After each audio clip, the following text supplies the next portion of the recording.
बहुत सुख देने वाला है। आप गमगीन हैं, आप टेंशन में डूबे हैं, आप परेशान और परेशानी का कोई आपको हल नहीं मिलता, आप दुखी हैं, इन सब का मुकम्मल इलाज प्रभु का नाम है। नाम लो और सुमरन करो तो आपके गमों को गलत किया जा सकता है, उन चिंताओं से मुक्ति मिल सकती है, परेशानियों से निकलने का रास्ता मिल सकता है। पर यह संभव तभी है जब मालिक के नाम का जाप करेंगे, मालिक की भक्ति इबादत करेंगे। जब तक भक्ति इबादत नहीं करते तब तक आप अपने अंतःकरण से, अपने मन जालिम से नहीं लड़ सकते। सो मन से लड़ना कलयुग की सच्ची भक्ति है। मन इंसान को कहीं से कहीं ले जाता है। हमने आज तक बहुत कम लोगों को देखा है जो गलतियां करके गलती मान लेते हों। मन इतना जालिम है, इंसान कितनी भी गलतियां करता जाए कभी ये नहीं कहने देता कि तू गलत है। सारी दुनिया को गलत बना देता है, सभी में कमियां निकाल देता है, लेकिन ये नहीं कहने देता कि हाँ भाई तेरे खुद में कमी है, तू गलत है। ऐसा मानने वाला कि गलती हो गई चलो मान ली, कि हाँ भाई गलती हो गई मैं मान ली, वही इंसानियत का पुजारी है। गलतियां आदमी से होती हैं, भगवान से नहीं होती। और आप इंसान हैं, गलती होगी तो कोई आश्चर्यजनक बात नहीं है, पर होनी नहीं चाहिए। आप चाहें तो गलती रोक सकते हैं। मालिक ने ऐसी आपको विल पावर दिया है, ऐसा आत्म बल दिया है, पर आप चाहते ही नहीं। आप तो अपना मन के घोड़े की लगाम बिल्कुल उसके गले पे रख देते हैं कि भाग जितना भागना है। खींचना तो दूर, आप तो टच नहीं करते।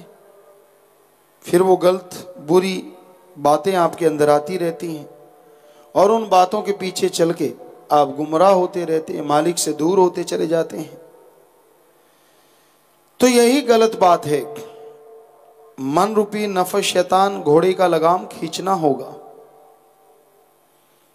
और ये खींचने के लिए हाथों का या पैरों का या शरीर के किसी हिस्से का इस्तेमाल नहीं होता, बल्कि इसके लिए आत्मबल चाहिए, विल पावर चाहिए। आप अपने आप को कमजोर ना समझो, आपके अंदर बहुत आत्मबल भरा है। प्रभु ने बेहद आत्मबल है आपके अंदर। उस आत्मबल को जगाना जरूरी है।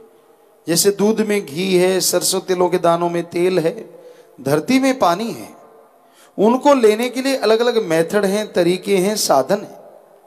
उसी तरह आपके अंदर आत्मबल, विल पावर है, पर उसको हासिल करने के लिए, उसको जगाने के लिए एक मेथड है, एक युक्ति है, जिसे नाम, कलमा, मेथड ऑफ मेडिटेशन कहा जाता है। और उसका जाप आपको करना होगा। जब तक आप मालिक के नाम का जाप नहीं करते, आपके अंदर आत्मबल, आत्मविश्वास नहीं आता।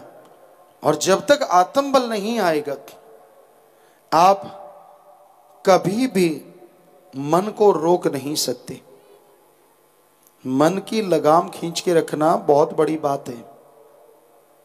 यानी अपने मन को हावी ना होने देना, मन से लड़ते रहना, ये बहादुरी है। वाकई अगर आप गैरत वाले हैं, अणख वाले हैं, तो अपने मन की नफस शैतान की लगाम खींच के रखो। किसी और से ना लड़ो, अपने बराबर वाले से लड़ लिए, कमजोर को दबा दिया, हेंकड़ी जमा दी, आप कोई बड़े नहीं बन गए, आप अहंकारी हो गए। अगर वास्तव में आप अणखी हैं, गैरतमंद हैं, तो अपने मन से नफ़स शैतान से लड़के देखो, पसीने छूट जाएंगे। वो जो भी बुरा कर्म करना चाहे उसे रोको कि मैं बुरा कर्म नहीं करूंगा। गलत तरफ जाना चाहे रोको, मैं नहीं जाऊंगा गलत तरफ। मालिक से दूर करने की कोशिश करे, रोको उससे, लड़ो उससे कि मुझे होता कौन है तू मालिक से दूर करने वाला। अगर ऐसे उसका लगाम खींचोगे, ऐसे उससे लड़ोगे तो वो काबू में आएगा। सुमरन करना होगा, भक्ति करनी होगी। पर आप तो उसका लगाम बिल्कुल निकाल ही देते हैं कि चल भाई खुला चल, और फिर मस्ती में आ जाता है मन अहंकारी घोड़ा। फिर जो उछलता है, फिर आपको जगह जगह पे पटकनी देता है। आप तकलीफ में आते हैं, रोते हैं, तड़फते हैं, किए कर्मों का बोझ आपको उठाना पड़ता है। तो ये सब आपको ना झेलना पड़े, इसके लिए जरूरी है आप प्रभु के नाम का सुमरन करें, भक्ति इबादत करें, तो ही मन रुक सकता है। मन यानी जो दिमाग को गलत गंदे बुरे विचार देता है वो है मन, और दिमाग को जो अच्छे भले बढ़िया विचार देता है वो है आत्मा। मन को हिंदू और सिख धर्म में मन राम बोला, इस्लाम धर्म में नफस कहा गया। बड़ा ही तेज है ये। आप दिखने में कुछ और नजर आते हैं, अंत्यकरण में मन कुछ और ही दौड़ाता है, यानी दिमाग में सोच कुछ और होती है। कई बार मजबूरी वश आदमी को दिखावा करना पड़ता है, भक्ति का, सजदा का, नमस्कार करना, लेकिन अंदर मन जालिम कुछ और ही तोप चला रहा होता है। तो ये बड़ा ही तेज गति चलने वाला मन है, ताकत है। सेकंड के 100वें हिस्से में आपको कई आसमानों के ऊपर ले जा सकता है और उसी हिस्से में पताल में भी ले जा सकता है। इतनी स्पीड, इतनी तेज गति किसी और की नहीं है जितने की मन की है। लेकिन एक गति है जिसकी तरफ से आप मुनकर हुए बैठे हैं, जिसकी तरफ से आपने मुंह मोड़ लिया है, और वो गति है आत्मा की। आत्मा की गति मन से भी कई गुना ज्यादा है। लेकिन चक्कर ये है, इस काल की नगरी में आत्मा दब चुकी है। काम, वासना, क्रोध, लोभ, मोह, अहंकार, मन माया की वजह से आत्मा भूल चुकी है कि वो इतनी शक्तिशाली है। कहते हनुमान जी भूल गए थे उसमें कितनी शक्ति है, कितनी ताकत है। तो सत्संग में संत याद करवाते हैं, अरे मन तो वहां जा ही नहीं सकता जीवात्मा, यहां तू जा सकती है। मन की गति बहुत है, बैठे बैठे ही पता नहीं कौन से विचार दे दे और पल में बेड़ा गर्क करवा दे, इसका कोई भरोसा नहीं मन का। लेकिन आत्मा तो सारे खंडों ब्रह्मंडों को पार करती हुई निज धाम सचखंड सतलोक अनामी निज घर जा सकती है। यहां मन तो सोच भी नहीं सकता, इतनी स्पीड है आत्मा की, इतनी गति है आत्मा की, पर वो भूली हुई है। इसलिए सत्संग में संत याद करवाते, भूले हुए परदेसी, तू परदेश में आया है, भूल चुका है अपने निज मुकाम को, भूल चुका है अपने अल्लाह वाहिगुरु राम को। किस लिए तू आया और क्या कर रहा है? तू आया था मालिक से मिलने के लिए, तू आया था ओम हरि अल्लाह वाहिगुरु गौड़ खुदा रब प्रभु परमात्मा को देखने के लिए, पर यहां खो गया दुनिया के रंग तमाशे में, और इसी रंग तमाशे का एक हिस्सा बन के रह गया। हे भाई, तेरे अंदर जितनी बुराइयां हैं, तेरे अंदर जितनी गलत बातें हैं, उन सबको छोड़ना होगा, उन सबको निकालना होगा। काल की नगरी में लोग पगलाए हुए हैं लोभ लालच में। लोभ लालच के पीछे कौन नहीं दौड़ रहा? बुरा हाल है। इंसान किसी और तरफ ध्यान नहीं देता, लोभ लालच में पड़ के अपने पांव पे खुद कुल्हाड़ी मारता है। भाई भाई का दुश्मन, बाप बेटे में दुश्मनी, बहनों में दुश्मनी। लोभ लालच यहां आ गया, बाकी पाप अपने आप जुड़ते चले जाते हैं। फिर है लोग स्वाद के पीछे पागल हैं। काम वासना, इंद्रियों की भोग विलास, दिन रात पगलाए हैं इसके पीछे, कुछ नहीं सूझता। कामी कीड़ा इंसान जब बन जाता है तो उसे कुछ नजर नहीं आता। कहते हैं एक फकीर थे और फकीर बनने से पहले वो शादीशुदा थे। एक दिन अचानक उनके अंदर काम वासना का कीड़ा कुलबुला उठा। उनकी पत्नी मायके गई हुई थी, सोचने लगे कि भाई मैंने जाना ही जाना है, हर हाल में उनसे मिलना ही मिलना है। व्याकुलता ने भयानक रूप धारण कर लिया और वो निकल पड़े, चलने लगे। रात का समय था, रास्ते में उबड़ खाबड़ जगह, कभी गया था नहीं, गिरते पड़ते। आखिर पहुंच गया, बरसात थी, कीचड़ था, सन गया। रास्ते में छोटी सी नदी ने विकराल रूप धारण कर रखा था, काफी समुद्र टाइप लग रही थी। अब सोचा कैसे जाऊं, काम वासना में अंधा,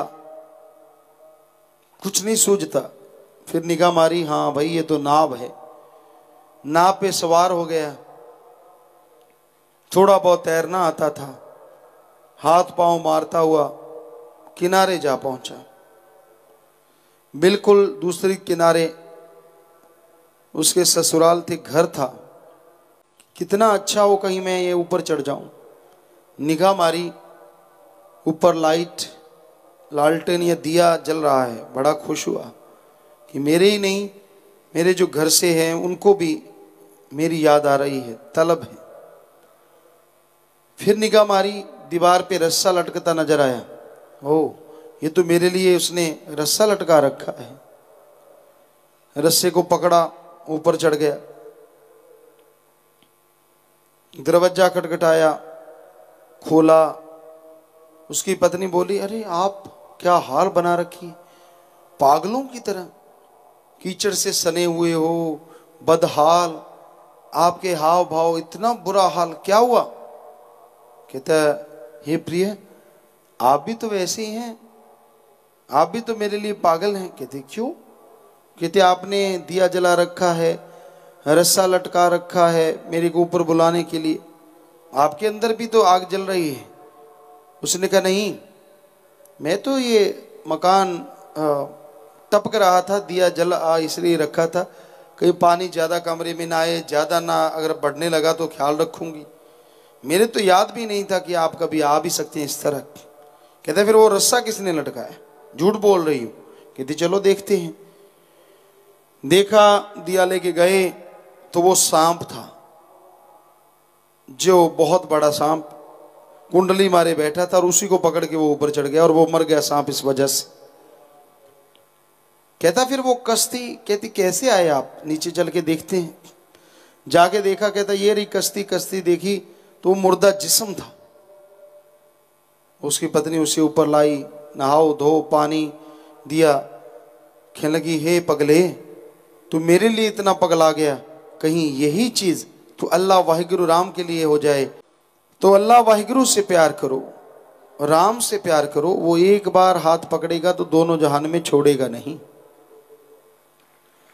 तो कहने का मतलब, लोग कामी कीड़े बनते हैं, बल्कि कईयों का मन जालिम तो ये बात सुन के उन्हें और गलत तरफ ले जाता है। क्यों?